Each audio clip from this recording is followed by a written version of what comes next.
بسم اللہ الرحمن الرحیم اللہم صلی وسلم مبارک علی سیدنا محمد رسول اللہ خاتم النبیین صلی اللہ علیہ وآلہ وسلم۔ آج ایک بہت اہم چیز کہ دوسرا دن ہماری لانگ مارچ کا اور فقید المثال تعداد میں لوگ نکلے اور جناب عمران خان صاحب نے ان سے آج ایک بار پھر خطاب کیا۔ گجرات کے عوام کا بالخصوص شکریہ اور اس کے ساتھ ساتھ کمالیہ کا بھی۔ اور یہ ایک نیا فینامنا آیا ہے، پاکستان تحریک انصاف نے جس طرح ایک جدت لے کے آئے ہیں پاکستان کی سیاست میں۔ سب سے امپورٹنٹ چیز یوتھ کو لے کے آئے، سوشل میڈیا کا ایک بہت بڑا ایک انقلاب لے کے آئے، اور اس کے ساتھ ساتھ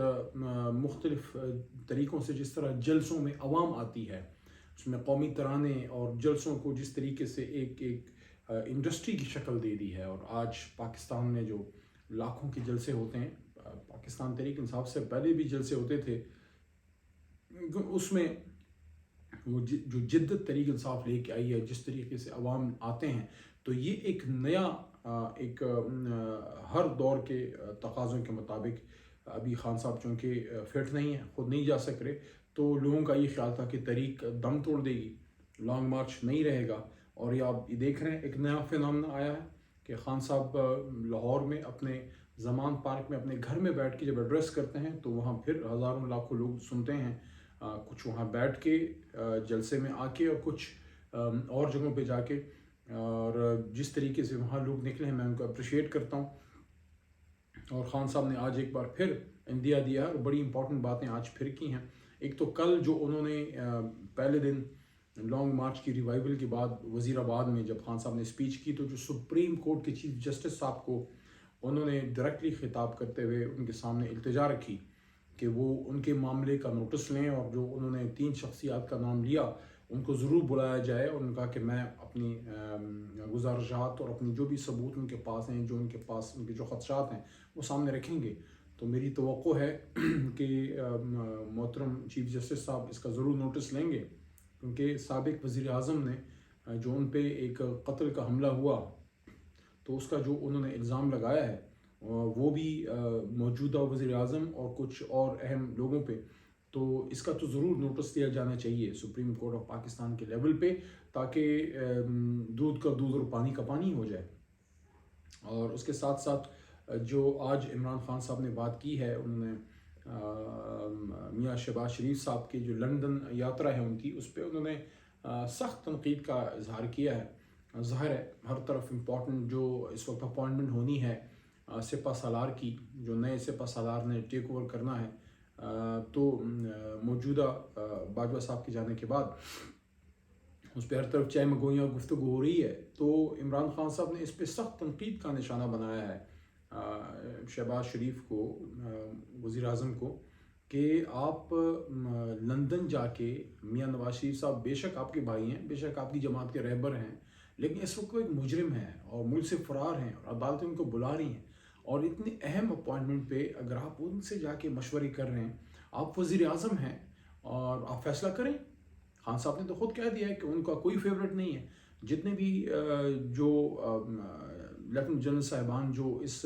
اپوائنٹمنٹ کے لیے ایک اس میں ہوتے ہیں پینل میں، تو ساری کیپیبل قابل لوگ ہیں، اگر اس لیول تک کوئی پہنچتا ہے تو اس میں صلاحیت ہوتی ہے تو پہنچتا ہے۔ تو جب عمران خان صاحب نے کہہ دیا کہ ان کا کوئی فیورٹ نہیں ہے، تو جو ان میں بہتر ہے ان کو میرٹ پہ وہ لگا دیں۔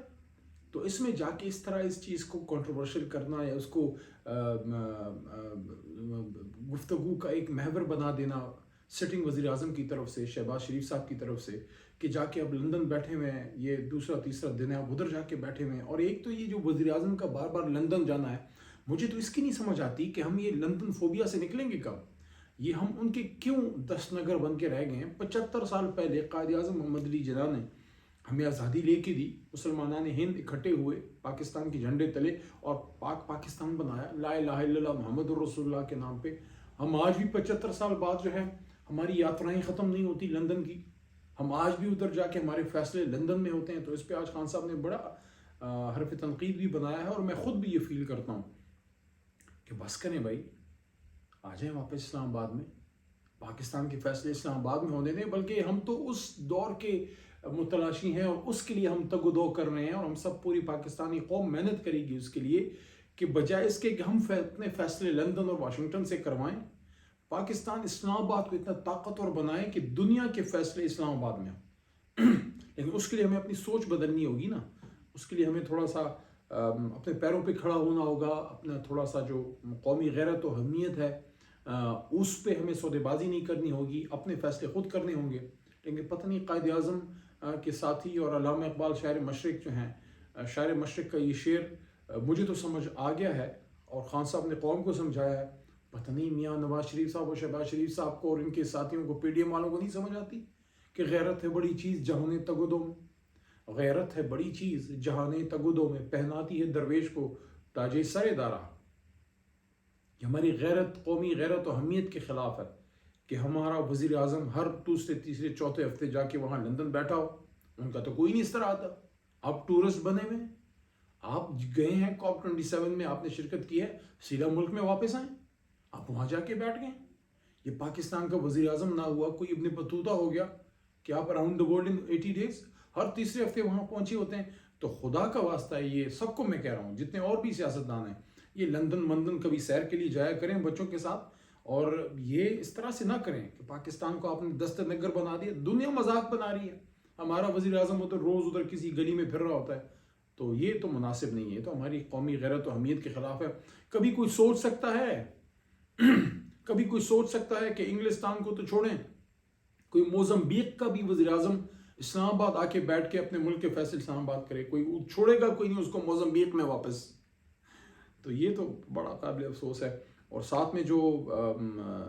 ارشد شریف صاحب کا معاملہ پھر زیر بحث ہے میڈیا میں، کہ ان کا پوسٹ مارٹم تک نہیں دیا جا رہا ان کی فیملی کو، ان کی شہید کی ماں، بلکہ شہیدوں کی ماں، 2 بیٹوں کی شہیدوں کی ماں ہے وہ، اور اس کی جو ہے اس کی ماں کو پوسٹ مارٹم رپورٹ جو ہے، یہ کوئی کہہ رہا ہے ادھر جاؤ، کوئی کہہ رہا ہے ادھر جاؤ، یہ حکومت خود معاملہ خراب کر رہی ہے نا۔ آپ کو تو فیسیلیٹیٹ کرنا چاہیے، میں حکومت کو کہہ رہا ہوں، میں یہ سپورٹڈ حکومت کو کہہ رہا ہوں، اس طرح کی چیزیں کر کے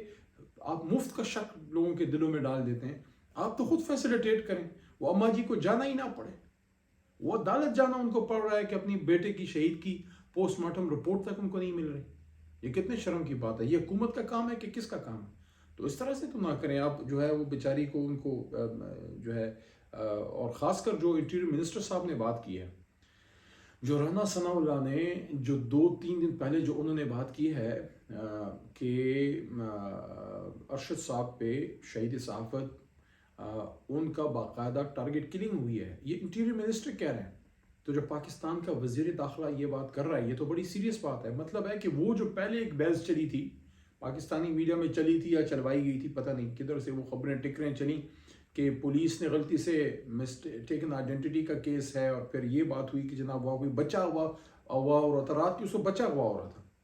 اور وہ جو رپورٹ انہوں نے چلوائی کہ جناب کوئی مرسڈیز میں تھا اور وہ ارشد صاحب تو لینڈ کروزر میں تھے۔ بہرحال وہ خبریں بالکل ایک سائڈ پہ ہو گئی ہیں۔ جب پاکستان کا وزیر داخلہ کہہ رہا ہے کہ ٹارگٹ کلنگ ہے، تو میں تو اب یہ برملا اس بات کا کہنے میں بالکل حق بجانب اپنے آپ کو سمجھتا ہوں کہ جو ان کی والدہ صاحبہ نے بات کی ہے کہ اب تو یہ ریاست کا کیس ہے۔ اگر ٹارگٹ کلنگ ہے، ملک کا ایک جید صحافی ہے، اور صحافی چھوڑیں ایک پاکستانی ہے، اس کو بیرون ملک کس نے ٹارگٹ کل کیا ہے؟ تو اب ریاست کی ذمہ داری ہے، حکومتی اور ریاستی اداروں کی ذمہ داری ہے کہ وہ جا کے ہم اس کو کنفرم کریں اور اس چیز کو ہم کیفر کردار تک پہنچائیں کہ ہمارے پاکستانی کو کس نے وہاں ٹارگٹ کل کیا ہے۔ انٹیریئر منسٹری جب یہ مان رہی ہے تو یہ تو بات ہی اب ایک اور لیول پہ چلی گئی ہے کہ پاکستان کی حکومت کہہ رہی ہے کہ ارشد صاحب کو وہاں ٹارگٹ کلنگ کی گئی ہے۔ تو بہت ہی یہ خطرناک اور بہت ہی لمحہ فکریہ ہے، اور پھر جس طرح ان کی وہ، اللہ کرے کہ جو ویڈیو چلی ہے پرائیویٹ چینل سے وہ جعلی ہو، کیونکہ جس طرح وہ چیزیں چلی ہیں اگر وہ حقیقت پہ مبنی ہے تو یہ تو افسوس در افسوس ہے کہ ان کو بیچارے کو کیا پہلے تشدد کیا گیا پھر شہید کیا گیا۔ یہ بڑی جو ہے افسوسناک چیزیں ہیں جو سامنے آئی ہیں۔ اور جاتے جاتے ایک بات اور بھی جو سلمان صاحب کے حوالے سے ہے، جو میجر خرم صاحب روکڑی صاحب کا جو چل رہا ہے کل سے، آج میں نے بھی ابھی ایک پروگرام میں میرے ساتھ ہم نیوز پہ دونوں آئے ہوئے تھے اور وہاں ان کے بیچ میں مکالمہ بھی ہوا ہے۔ دیکھیں جو سمجھ میں آتی ہے جو چیز ہے وہ بڑی کلیئر ہے کہ عمران خان صاحب نے یہ روکڑی صاحب کو خود نہیں کہا کہ جا کے آپ ملیں وہ حساس ادارے کے افسر سے، بلکہ سلمان صاحب نے انیشیٹو لیا، جس طرح میں یا کوئی اور اپنی طرف سے ایک انیشیٹو لے سکتا ہے کہ آپ جا کے معاملات کو بہتر کرنے کے لیے بات کریں کہ بھئی یہ معاملات جس طرف جا رہے ہیں وہ بہتری کی طرف. تو سلمان صاحب نے شاید اپنا کوئی انیشیٹو لیا ہے, عمران خان صاحب کی طرف سے ان کو کوئی ڈائریکشن نہیں تھی. تو یہ میجر روکڑی صاحب کا جو کل سے یہ کوئی بڑا کوئی بنا ہوا ہے کہ جناب ان کو کس نے کہہ دیا اور وہ چلے گئے اور مل لیا اور یہ اور وہ سلمان صاحب نے آ کے آج اس کو خود ہی کلیئر کر دیا ہے کہ ان کا اپنا کا انیشیٹو تھا. خان صاحب نے کوئی ڈائریکشن نہیں دی تھی یہ روکڑی صاحب کو کہ آپ جا کے کریں. اور جاتے جاتے ایک چیز اور, آج بڑا دکھ ہوا, اور یہ جس بھی صوبے میں ہو, 2 صوبے میں ہماری حکومت ہے اور گلگت بلتستان اور کشمیر کو ملا کے تو 4 اکائیوں میں ہماری بھی اگر کوئی اس طرح کرتا ہے تو غلط ہے. آج جس طرح سندھ میں کراچی میں ہیلتھ جو الائیڈ آفیشلز ہیں, جو ملازمین ہیں, اس میں نرسز ہیں, اس میں ہیلتھ ورکرز ہیں, ان کو جس طرح سے ٹریٹ کیا گیا ہے اور ان کو جس طرح ٹیئر گیسنگ اور پانی اس موسم میں, وہ خواتین جو ہماری بچیاں ہیں جو ہماری لوگوں کا خیال رکھتی ہیں, جو نرسز ہیں, جو ہیلتھ الائیڈ کیئر آفیشلز ہیں, ان کے ساتھ جس طرح پولیس گردی کی گئی ہے کراچی میں کہتا ہوں پشاور میں یہ اگر ہو یا لاہور میں ہو, اس کی بھی اسی طرح سے تنقید کرنی چاہیے. لیکن آج کراچی میں ہوا ہے, بہت غلط ہوا ہے. آپ پہلے ان کو انگیج کریں. آپ سیاسی حکومتیں, ہماری حکومت میں ہوتا تھا, خان صاحب نے میری رسپانسبلٹی لگائی تھی, میرے ساتھ پرویز خٹک صاحب ہوتے تھے, ایک موقع پہ شیخ رشید صاحب تھے, تو میں جا کے ہم ان کو انگیج کر لیتے تھے, ان کو ٹیبل پہ لے آتے تھے. 2-3 دن ان کا دھرنا وغیرہ اگر چلتا بھی رہتا تھا تو کوشش کرتے تھے کہ بعد سے مسئلہ حل ہو. بہت سی باتیں ہم نے گفتگو سے ہی حل کی, ٹیبل پہ بٹھا کے. تو مسئلے جو سرکاری ملازمین کی تنخواہوں کا مسئلہ تھا, سب کو یاد ہوگا, اور ان کی مختلف اور جو اپ گریڈیشنز کے ایشو تھے,